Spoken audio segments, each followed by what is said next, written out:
Welcome back. Now, amidst growing discontent in the Niger Delta states, as some government officials had misused the oil derivation refunds in the region, the presidency last week released more details of oil derivation refunds made to the states.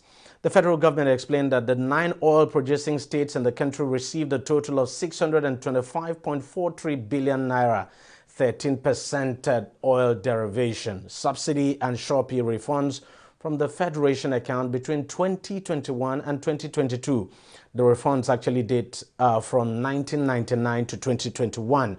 So which means these funds ought to have come to the state from 1999 to 2021, but they never came until this present administration decided to release the money. That is covering the period of 1999 to 2021.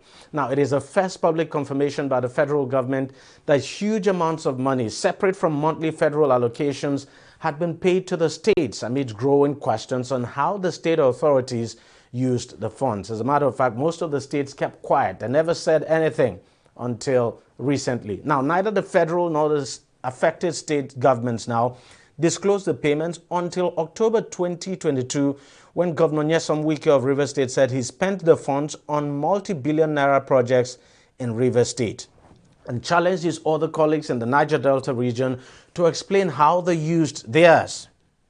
Well, that explanation is yet to come. Meanwhile, Governor Wike last week also challenged President Muhammadu Buhari to name governors responsible for stealing local government funds.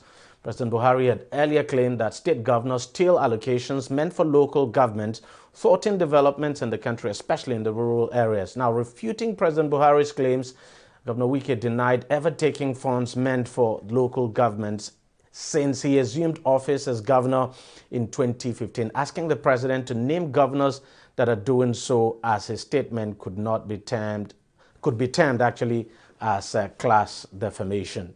Well, we'll wait and see what happens. But joining me on the program right now to discuss this further is Evans Ufeli, who is a legal practitioner. Evans, thank you very much for joining us on the program. He joins us from another part of Lagos. Let me start, Evans, by asking you what you make of this refunds, the refunds now, the 13% derivation refunds to the 9 oil-producing states. It never came to light until October, as I said. As I said in my intro now, when Governor Wike made it known, and then the presidency has now come out open to disclose how much each state got. And I mean, you look at states like Akwa Ibom getting about 15 billion, states like Delta getting 4-point-something billion, huge amounts of money. Yes, these are funds that the federal government truthfully and willfully released based on the 13% derivation for oil-bearing states in Nigeria. Now, the question you ask yourself is, why was this not disclosed to the public? I mean, when the state received this money, why was it not disclosed to the public? And how has the money been spent? If you take Delta State, for example, where I came from, nobody knew until now, until when it was disclosed by Wike, that this huge amount of money, had been paid to Delta State. But the Delta State government, just not too long ago, have taken loans from, different organizations. Even after receiving this huge amount of money?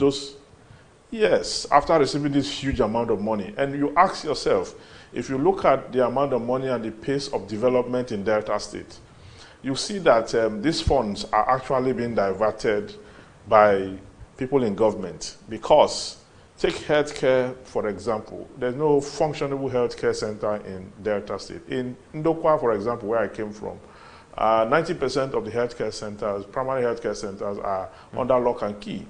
And by law, the law establishing the SOPADEC, that law states that 13% derivation, when it comes to the state, 50% of it should be transferred to the SOPADEC, so that the oil-bearing communities will have a feel of it.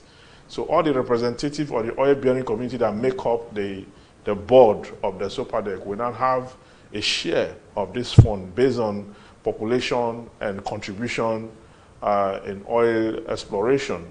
and mining so that this can develop those areas. Now, I don't think this money went that direction, okay? So we're calling on the Delta State government to put forth a statement as to how this money was spent so that the public who originally owns these funds can go and verify and assess where these monies went to. Because the last time I checked, the public school are still the way they are. The local government area are still the way they were before now.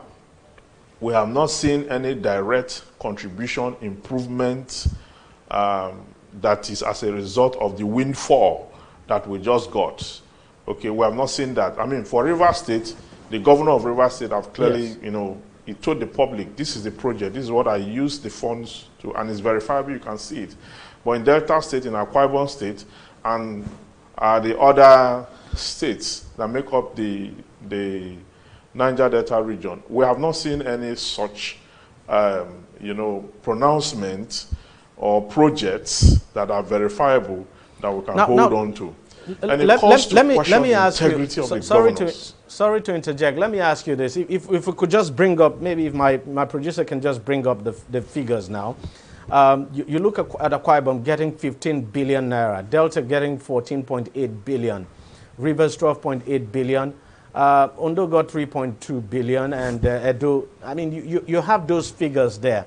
Why do you think that the state governments all kept quiet about these refunds, that they didn't say anything until this time, until October when the issue came up, and until now when the federal government has decided to publish what each of the states got? Well, they possibly kept quiet because they know that these are funds that they will not use for its purpose. I mean, the purpose for which these funds accrue to this 9 states, most of the governors. But some of the governors have come out. Some of the governors have come out, like that of Akwa Ibom has come out to say it was put in the 2023 budget. Well, I mean, that cannot be the case. It was put in the 2023 budget at what point? I mean, this money came as an extra, unexpected. So how has it been made into the 2023 budget? That should be explained. The State House of Assembly of that state should be held to account to explain to the people how that money is now what make up the 2023 budget. Because if you look at it, 2023, the regular derivation, the regular funds that the state governors in these 9 states receives are still intact. Those regular derivation funds they get, they are still intact. This one came again as a huge windfall. Okay, how? So if it has been imputed into the 2023 budget, what now happens to the funds that they are expected to derive in 2023? I mean, these are questions, okay? It tells you that really the problem of Nigeria are the governors of the states. It's not about the president. It's not about, it's just about the governors of, the same governors will hold on to local government funds, divert it and all that. And it tells you that the people are not doing enough to hold their government accountable. What do you think? What do you think the people can do? Because you look at this huge amount of money. I'm just wondering, coming to the Niger Delta region, and this is a region that is really poor, where poverty is rife. In fact, in the multidimensional poverty index that was released by the government recently, Bayelsa State, an oil-producing state, of course, that benefited from this derivation fund, is ranked as the second poorest state in the country. And then you wonder, what's the population of that state? So you just begin to wonder. And then you begin to also wonder if this money was well spent, the kind of difference it will make in the lives of the people there. So what exactly could the people have done if they never even knew that the money came in the first place? Well, the people elected representatives that made up the House of Assembly of the respective states. Now, those representatives, their duty is to oversight the executive and hold them accountable to their people. Okay, but these representatives have failed the people. because the representative have colluded with the executive to divert these funds. That is the only reason they are not raising eyebrow. Otherwise, they should be raising eyebrow because their respective constituencies and local government and villages are impoverished. Okay, while they are the state capital as lawmakers, they are unable to oversight the executive, talking about the governor. Okay, they are unable to do their job. They have failed their people. I mean, that is the only mechanism that the law have created for which the people should hold the executive to account. And after that, maybe the media again, that is empowered by the Constitution to also hold government accountable to the people. Since their representative has failed, the media has done its part. What I think the people should do right now is for the people to call forth the executive directly. Yes, call them forth directly through peaceful demonstration, through town hall meetings, through lobbying and all that. Because the level of poverty we have in these states, they rank top in the poverty, multidimensional poverty index. When you go to this, the misery index is unimaginable. Life expectancy there is, malaria is ravaging these 9 states as we speak, okay? In some of these states, you have so many, you have the outbreak of cholera, you have different kind of disease, you have monkeypox, you have different kind of ailments and epidemics in this area, different kind of pestilence. Now, these funds that they receive could have addressed these issues, healthcare issues, issues of education, issues of ecological concern.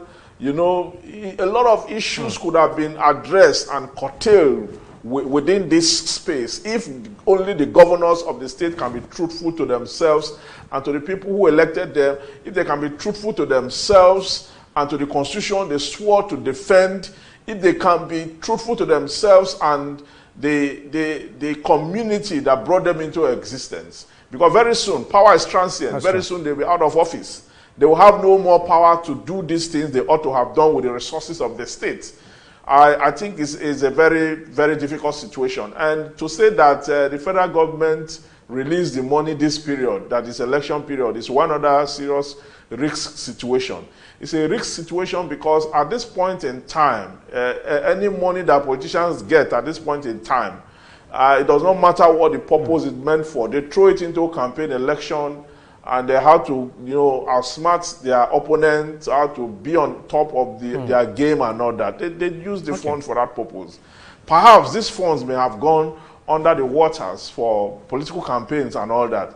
But I think that the people must demand for their funds. The people must ask that whatever belongs to them by right and by law should be granted to them, because that is the only thing they have. Okay? These resources are not meant for the governors. The governors are supposed to be stewards, to hold this money in trust for the people and then channel it through the different ministries, through the commissioners, to, you know, govern the states and, you know, create wealth and prosperity in the state. There are so much funds there to go around and to do that. Evans. But it is unfortunate that we are not getting it right. Evans, thank you very much for joining us in the program, and thank you for those contributions. Appreciate it. We'll take a short break now, and when we come back, we'll switch to election matters. Stay with us. Opinions are free, facts are sacred, but truth is universal. How, in practical terms, can we, for instance, de-escalate the tension? President must see himself as the President of the Federal Republic. We know where the enemy is. 3 places. The Lake Chad Basin, the border area between Nigeria and Cameroon, and then the Sambisa Forest. On DEJI360, we give you a complete dose of everything. Opinion, facts, and undiluted truth. I hardly believe what politicians have said in this part of the world. The new Nigeria is possible, a future is possible. We delve into the issues, dissect it so that you can understand it, and use it to take action. I don't think there's any need for any governor to look for grant for ranching. DEJI360, dissecting the issues.